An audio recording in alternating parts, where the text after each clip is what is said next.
Guys, it's Oaks. Are you ready for the Champions League week?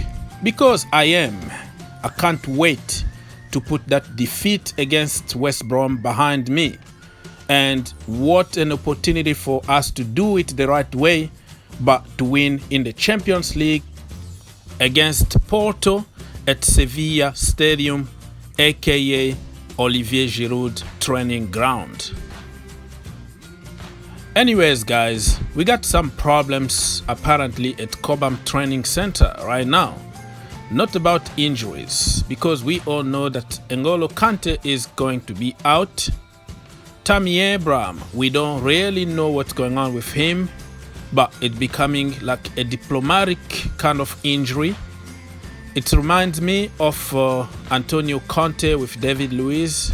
Every time he was on the press conference, he would say he's still injured and injured and injured. So we knew that there was a problem between the manager and the player, but they can't really say it in public. So I'm start thinking that Tammy Abraham contract issue is the reason why he's not on the field. And remember, even back in the day with Diego Costa, when he wanted to go to China and Antonio Conte, left him completely out of the team for some reason. So there is something that's going on there that we don't know.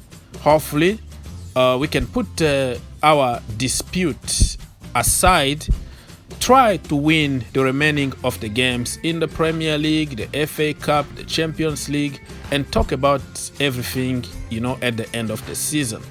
That is my wish, because you can't leave somebody like Tammy Abraham on the bench while we need somebody who can score goals.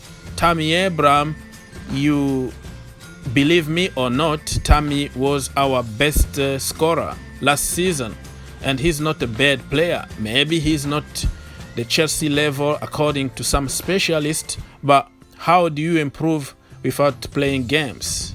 You know what I mean? So before I continue with other topics, please guys, don't forget to subscribe to the channel, like the video, comment down below, share, and do the rest. We are on our way to 100k. What are you waiting for? It's one click away and it's free. Thank you so much. Another topic for this video is going to be about Tony Rudiger. Apparently, he's having some disciplinary issues at training ground, and on Sunday he was sent back home. He couldn't train because he had some, physical or verbal argument with Kepa Arrizabalaga in the training ground. And this is not the first time that we heard things about Tony Rudiger. You can believe it or you take it whatever you want, but the end of the day, let me just make it sure that Matt Lowe is one of the most trusted sources in the Chelsea community. He is not a Chelsea fan. He works for the Telegraph and the Athletic and some other private stuff, but he got a lot of sources close to Chelsea Football Club, inside sources. So when Matt Lowe report on something, 99% of the time is true. But he got a lot of sticks in the Chelsea community because he report a lot of things that we don't want to hear. Is that clear? And keep in mind, it's not because you don't want to hear something that is not true. Did that make sense to you? So we know that Rudiger is a character. Rudiger is a no-nonsense kind of personality. He's a very good guy. He's friendly, he can dance and all that, but he can also get mad very quickly. We see it on the field and we heard it outside the field. So you have to think outside the box here if you want to understand a little bit more. I'm not saying that Rudiger is such and such, but my role in this channel is to help people think outside the box. Matt Lowe is a journalist. he got a news. He needs to publish the news. Is the timing right? No, for Chelsea Football Club, because it's gonna disturb the dressing room even more. But can you really blame Matt Lowe for doing his job to support his family? I don't think so.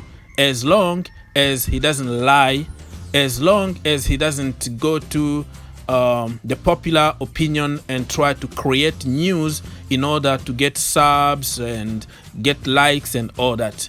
I don't think Matt Lowe is doing that. He's a very honest person.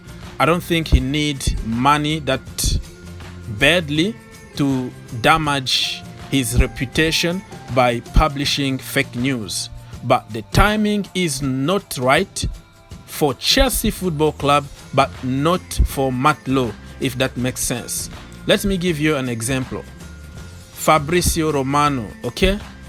He got contact everywhere in the world about transfer news. So if he got the news today that Haaland is signing for Chelsea Football Club, do you want him to wait because he doesn't want to bother Borussia Dortmund? They have, a game tomorrow and it's going to, disturb or distract the dressing room? He doesn't care. He's going to give a here we go. Because if he doesn't do it, somebody else would. You know what I mean? So for me, Matt Lowe is the wrong target here. He is innocent and we have to respect him. The problem is who is leaking those news to the media. Maybe Chelsea Football Club should, investigate who is giving Matt Lowe those key information that happen pretty much in every team.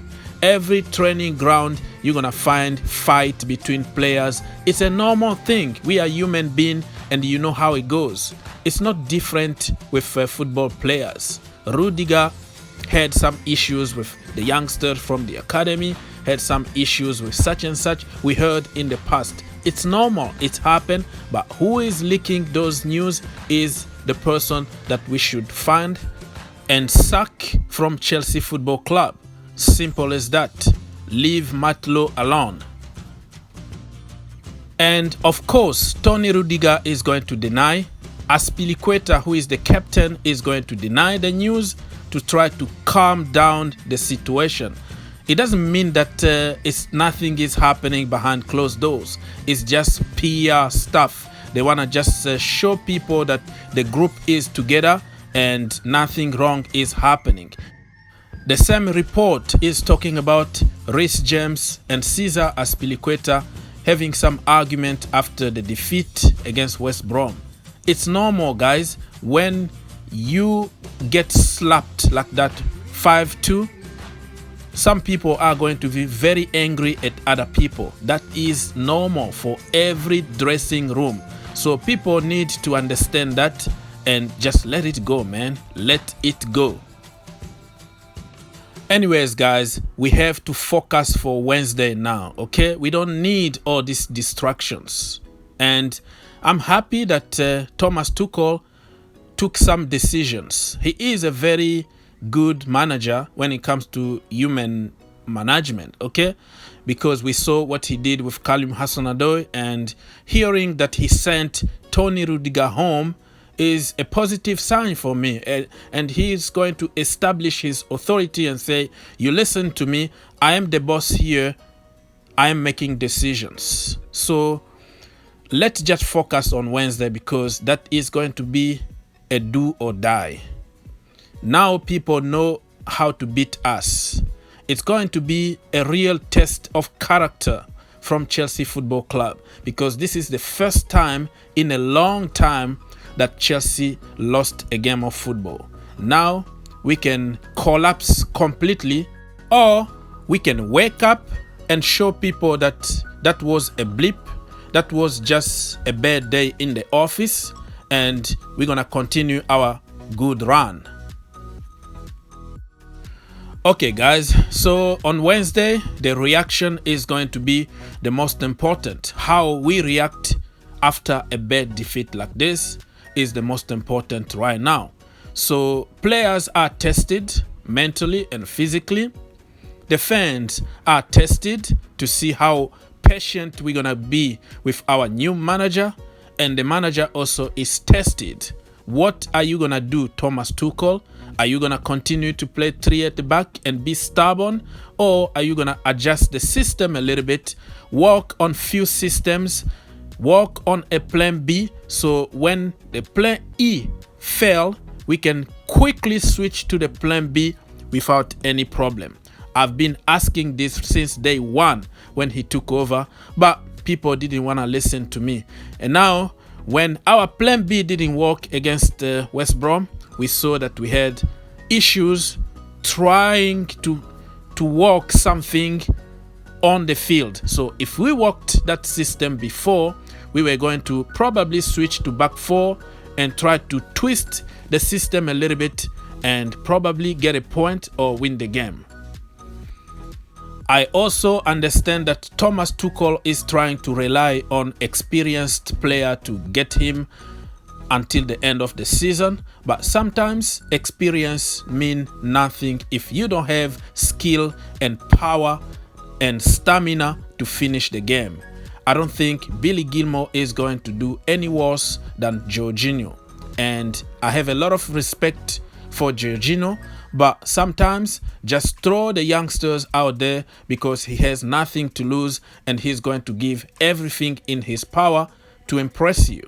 So I think it's time for us to use Billy Gilmour and see how it goes.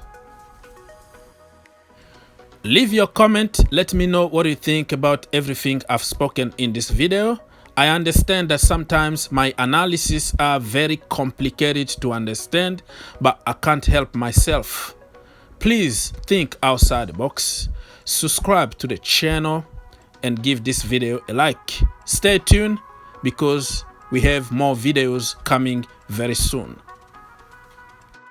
If you enjoyed the video, make sure you subscribe If you really like the video, make sure you subscribe and turn on your notification.